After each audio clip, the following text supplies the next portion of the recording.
For Victims and Villains, my name is Josh, and today we are talking about Irish folklore. This is Frewaka.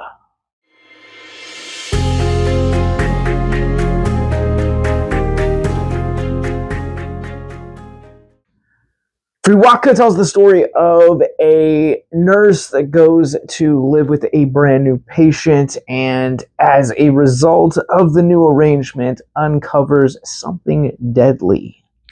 Now, I'm going to be honest, I didn't love this movie. I didn't hate it. I felt just kind of somewhere really neutral. There are things about this movie that I think it does really well. Get into that. And then there's nothing inherently bad about this movie. It just seemed like the quality of those things that I liked about this movie just could not be amplified enough to give it kind of a higher rating. Sometimes you just come across movies like that where you can't really distinguish something bad that you didn't necessarily like about it. Now, there are a few nitpicks that I have that I will get into, but overall, I really found this movie to be a good viewing experience. It just, one that just doesn't stick with you very long term. Every once in a while, I have to bring in my laptop to just make sure that I try and get names of actors and actresses as accurate as I can, especially when they are in other languages. So one of the things that I will say this film does extraordinarily well is how it establishes the human relationship. I really liked the relationship between the caregiver and the one that kind of needed the care. Clare Monnelly and Brid Ni Neachtain. Again, this is in another language, so please have some grace on me. I am notoriously bad about name pronunciation, but I thought that the two of them kind of really anchored this film. I really loved to kind of see where the relationship kind of started and ultimately how it ends up. It has probably one of the most satisfying, if not the most satisfying element about this movie. Monley's character is also on the verge of getting married to her fiance, and I kind of really liked the dynamic that she had here as well. And also at the same time, on the flip side of that happiness, she also is grieving the death of her mother as well. That is kind of shown very early in the movie. Now, the latter I will talk about in the mental health section of this video, but I did think that it was really, her art really felt really rounded, and it's really rare that you kind of have that juxtaposition where you are literally on the verge of the happiest day of your life, juxtaposed as to one of the most terrible things that you can endure, and kind of having those rides simultaneously and seeing how the emotions of not only her being a caregiver, but also her kind of inching towards going through the grieving process as well as the planning stages of a wedding. I really just kind of thought that her art just felt very complete, and it was very satisfying, and I think it speaks to the volume of writing and attention to detail that this movie has. So I do want to call out Aislinn Clarke, who not only wrote this movie, but also directed this movie. I think they do an incredible job at doing both. Setting up atmosphere is one thing that this movie does really well. But while it does that atmosphere really well, it does really struggle with some of its folklore elements. Those are what I've really found to be lacking here, which is really sad to say because this is a folklore movie. Now, I'm not really too sure if this movie hides the folklore aspects, if it is a decision because of budgetary reasons, or if it is because it is trying to lean in to those humanistic elements a little bit more, which I don't necessarily have a problem with. I think that's where this film really thrives.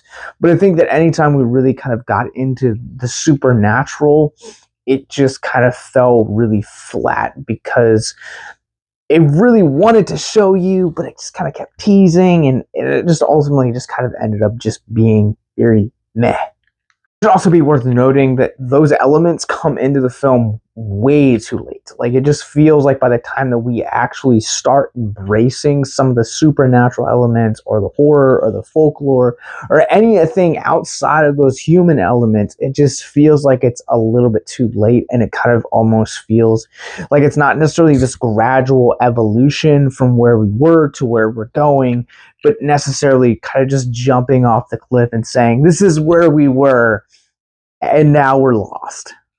Now, those human elements do stay intact, and I really do think that Clarke has an eye for direction as well as writing and understanding where they wanted to take that story. But again, it's just by the time that we actually get there and arrive, it just kind of feels like a hard right turn into something new territory. And also kind of makes those elements really forgettable because of how well written these human characters are. I talked about atmosphere, but this film does atmosphere really well. I kind of teased on it. But one of the things that I think this film does really well is just how the cinematography really elevates the atmospheric nature of Clarke's script and vision that they had for this film. I think it's an incredibly just a beautiful film from its cinematography, but just the way that this movie uses shadows and its lights, and just kind of, it's haunting, but also at the same time very beautiful. And I think having this kind of set in the cold really kind of brings in that sense of dread that I really appreciated about this movie. One of my last complaints here is definitely the pacing. This movie is a little over 100 minutes, and it never quite uses that runtime as well as it should. Like, I complained about the folklore elements coming in a little bit too late, but there are also parts of this movie where certain scenes kind of drag on a little bit longer than is really necessary. And also, too, there are definitely other parts of this film that feel like we should have had an expanded runtime, or certain dialogue moments should have been expanded upon. And again, I think it just kind of goes from this movie just kind of being like this like very mixed bag. And with that said, I am ready to run this one through our Rorschach rating scale. I'm going to go ahead and give Frewaka a 3 out of 5. Overall, I think this is a fine folklore movie. I think this movie does really well with its human elements, but not necessarily so much with its supernatural elements. I think that is really where I wanted this movie to succeed a little bit more, but there's enough feeling of dread and intrigue to really draw you in and give this one a watch. Frewaka can be streamed beginning this Friday, April 25th, exclusively on Shudder and AMC+.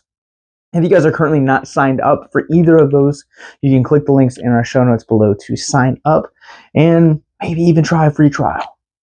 Now is the part of our video where we would talk about mental health. Let's jump into it, shall we? If you guys are new to our content here at Victims and Villains, we create content like what you're watching right now, simply to talk about mental health through pop culture. And we always do this moment where we will take a theme of mental health out of the film which we're reviewing, talk about it for a few moments in the hopes to deconstruct the stigma surrounding mental health. I mentioned earlier that our caretaker character experiences the death of her mother very early on in the film, and her mother unfortunately dies by suicide, and that is what I would like to talk about right now.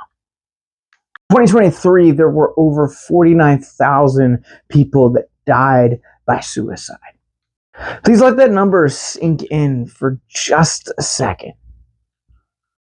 That's over 49,000 individuals that were brothers, sisters, grandparents, mothers, fathers, friends, husbands, wives, partners, loved ones. That list goes on and on and on. People with stories like mine, like the caregiver, like the person that lives next door to you, like that checkout person at the grocery store.